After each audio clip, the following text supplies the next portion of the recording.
Hello students, स्वागत है आपका हमारे यूट्यूब चैनल कृषि ट्यूटोरियल्स में। तो स्टूडेंट्स, आज हम लोग स्टडी करने जा रहे हैं BSc फिफ्थ सेमेस्टर का principle of food science and nutrition के अंतर्गत टॉपिक कंपोजिशन ऑफ फूड। क्या खा भोजन के क्या क्या कंपोजिशन है, भोजन में कौन कौन से तत्व, पोषक तत्व, न्यूट्रिएंट्स मिले होते हैं, उसके कंपोजिशन के बारे में क्या क्या उसमें मिला होता है, ये चीज़ें हम लोग स्टडी करेंगे। तो स्टूडेंट्स, आइए हम लोग बात करते हैं what is the composition of food, मतलब भोजन के क्या क्या अवयव हैं, अवयव। ठीक।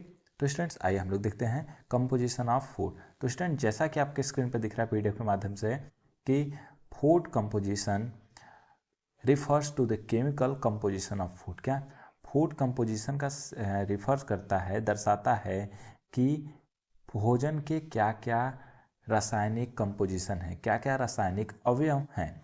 Includes the type and amount of nutrients. इसमें क्या क्या होते हैं, टाइप्स मीन्स प्रकार, और अमाउंट, अमाउंट मीन्स मात्रा, ऑफ न्यूट्रिएंट्स, न्यूट्रिएंट्स की प्रकार और मात्रा। उसके साथ ही non nutrients and other food components present in different food. मतलब न्यूट्रिएंट्स तो हैं, साथ में नॉन न्यूट्रिएंट्स भी जो हैं, मतलब कि हैं, और कुछ और भोजन के कंपोनेंट्स जो कि अलग अलग प्रकार के भोजन में उपस्थित होते हैं, उसके बारे में।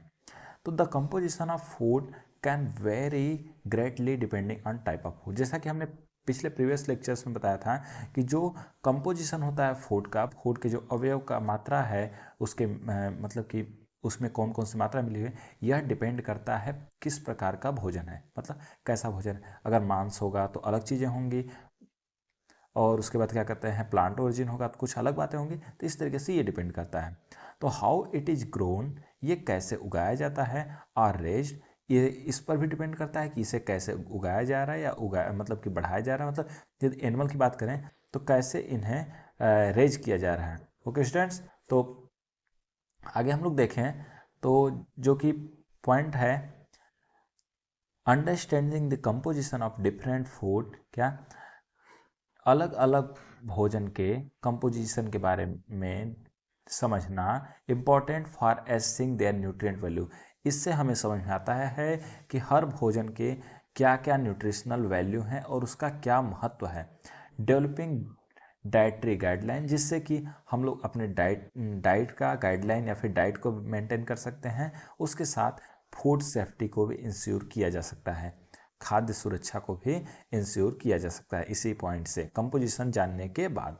तो मेनली आगे हम लोग बात करें कि फूड कॉन्सिस्ट ऑफ, कौन कौन से इसके अवयव होते हैं, कौन कौन सा कंपोजिशन होता है। तो इसमें पहली बात मेनली दो होते हैं। कौन कौन से न्यूट्रिएंट्स में बात करें तो न्यूट्रिएंट्स में दो हैं, एक माइक्रो न्यूट्रिएंट और दूसरा माइक्रो न्यूट्रिएंट। तो माइक्रो न्यूट्रिएंट मतलब जो ज़्यादा मात्रा में उपस्थित होते हैं। तो सबसे पहला पॉइंट है क्या, कार्बोहाइड्रेट, प्रोटीन और फैट। याद रखिएगा, कार्बोहाइड्रेट मतलब शुगर, प्रोटीन और उसके साथ साथ फैट। नेक्स्ट पॉइंट बात करें माइक्रो न्यूट्रिएंट में, तो माइक्रो न्यूट्रिएंट में पाया जाता है विटामिन और मिनरल। विटामिन के बारे में आप सभी जानते हैं, उसके साथ मिनरल के बारे में भी आप सभी जानते हैं। तो आगे हम लोग बात करें थोड़ा सा कुछ और जो पाया जाता है फूड में, जैसे कि नॉन न्यूट्रिएंट कंपोनेंट्स में, कि जो न्यूट्रिएंट तो नहीं है, मतलब पोषक तत्व नहीं है, लेकिन तो भी हमें जरूरी होते हैं भोजन में। जैसे क्या, फाइबर, फाइबर बहुत ज़्यादा, क्योंकि बल्क ऐड करता है हमारे बॉडी में, जिससे क्या होता है, भोजन को पचाने में, डाइजेस्ट करने में आसानी होती है। साथ में फोटोकेमिकल्स और एंटीऑक्सीडेंट, ये सभी जरूरी होते हैं हमारे एंजाइमेटिक एक्टिविटी और मेटाबॉलिज्म के लिए। हमारे शरीर में जो मतलब प्रोसेस हो रहे हैं एंजाइम्स के वजह से, या फिर तो कुछ भी प्रोसेस हो रहा है, तो उन सभी का जो मेन पॉइंट है वह यही बात करता है कि मतलब क्या डिपेंड करता है, कैसे प्रोसेस हो रहे हैं, इन सभी को मेंटेन रखता है फोटोकेमिकल्स और एंटीऑक्सीडेंट। तो स्टूडेंट्स, हमने अभी जान लिया कि कौन कौन से कंपोजिशन हैं। तो जैसा कि आप सभी जाना कि न्यूट्रिएंट में माइक्रो और माइक्रो, और उसके साथ नॉन न्यूट्रिएंट में फाइबर और फाइटोकेमिकल, एंटीऑक्सीडेंट। न्यूट्रिएंट में जो माइक्रो था उसमें शुगर या फिर कार्बोहाइड्रेट, विटामिन और कार्बोहाइड्रेट, प्रोटीन और फैट, और नॉन माइक्रो न्यूट्रिएंट्स में विटामिन और मिनरल। मिनरल के भी अंदर जाएंगे तो उसमें आयरन, सल्फर, मैग्नीशियम और जो जो जरूरी होते हैं हमारे बॉडी के लिए, ये सभी न्यूट्रिएंट मतलब कि मिनरल्स पाए जाते हैं। विटामिन में vitamin A B C D जो भी और सभी हैं, बी कॉम्प्लेक्स, सभी कुछ आगे हम लोग देखेंगे लेक्चर में। तो जैसा कि आपके सामने स्क्रीन पे दिख रहा है कि the major component of food include, कि ज़्यादातर मात्रा में भोजन में क्या इंक्लूड होता है, माइक्रोन्यूट्रिएंट। क्या, माइक्रोन्यूट्रिएंट, जैसे कि कार्बोहाइड्रेट, प्रोटीन और फैट, इन दोनों पॉइंट तो आप सभी याद करिएगा। उसके साथ माइक्रोन्यूट्रिएंट में विटामिन और मिनरल, माइक्रोन्यूट्रिएंट में अभी हमने पीछे भी इसको डिस्कस किया। तो कार्बोहाइड्रेट क्या है, तो carbohydrate major source of energy, मतलब जैसे शुगर बोला मैंने, कार्बोहाइड्रेट की जगह शुगर बोल सकते हैं इसका दूसरा नाम। इसमें सिंपल शुगर, ग्लूकोज या फ्रुक्टोज होता है, उसके साथ साथ कॉम्प्लेक्स कार्बोहाइड्रेट जैसे स्टार्च और फाइबर भी होता है। तो यह सोर्स ऑफ एनर्जी है, mainly source of energy what is, तो कार्बोहाइड्रेट।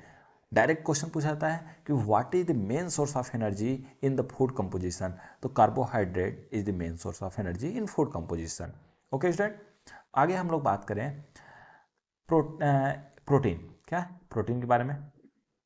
प्रोटीन क्या है, तो protein is the important for building and repairing tissue of the body. हमारे शरीर में किसी भी टिश्यू को रिपेयर करना है या बनाना है, सेल को बनाना है, उत्तक को या फिर कोशिका को बनाना है या उसे रिपेयर करना है, तो कौन काम करेगा, प्रोटीन।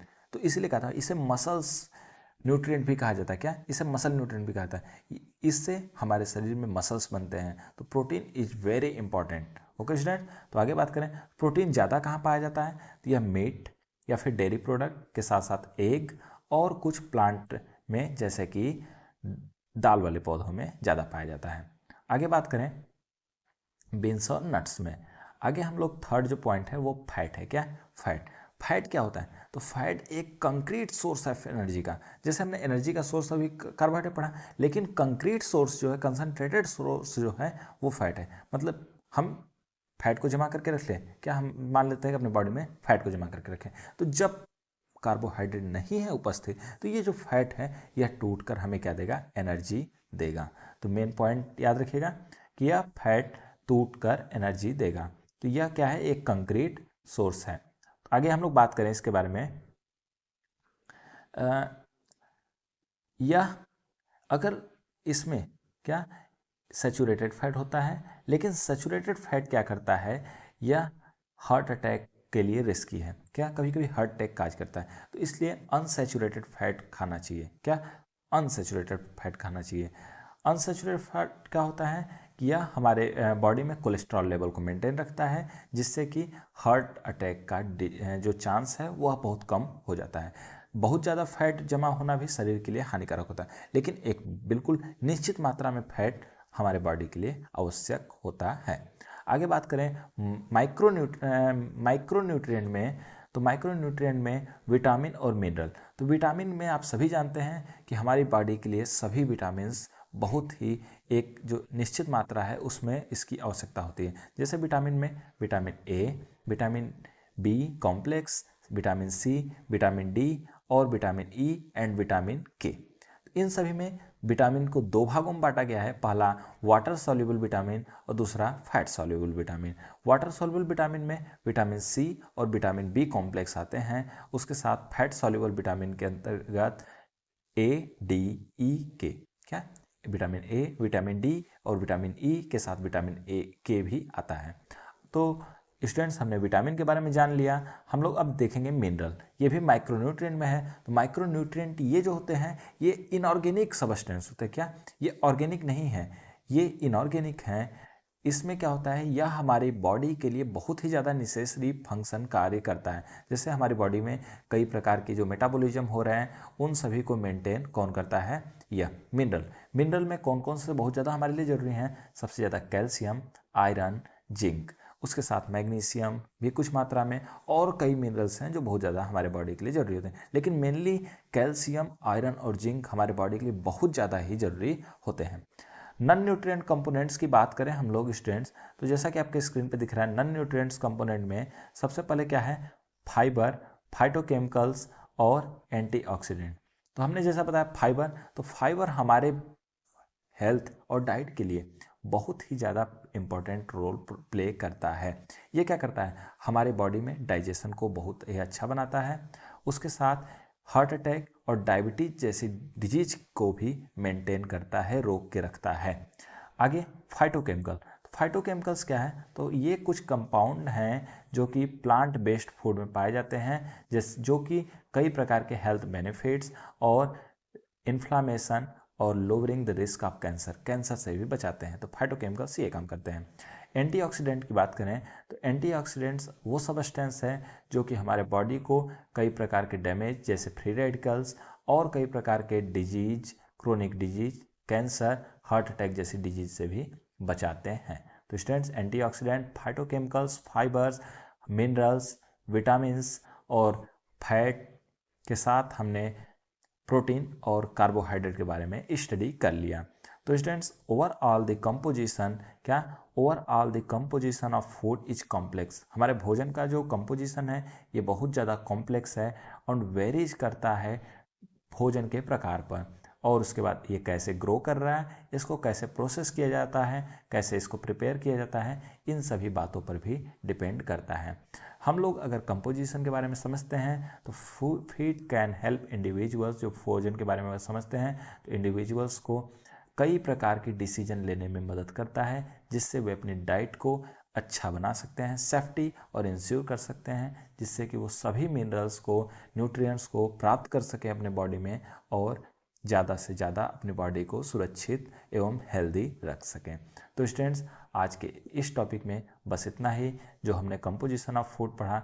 हम लोग नेक्स्ट टॉपिक में पढ़ा जाएगा फूड एनिमल ओरिजिन। क्या, जैसा कि आपके सामने स्क्रीन पर टॉपिक दिख रहा है कि food of animal origin with special reference to milk. क्या, मिल्क के रेफरेंस में और एनिमल ओरिजिन का फूड के बारे में स्टडी किया जाएगा। तो स्टूडेंट्स, आज के लिए इस टॉपिक में बस इतना ही। हम लोग मिलेंगे नेक्स्ट टॉपिक में नेक्स्ट लेक्चर के साथ। तब तक के लिए धन्यवाद।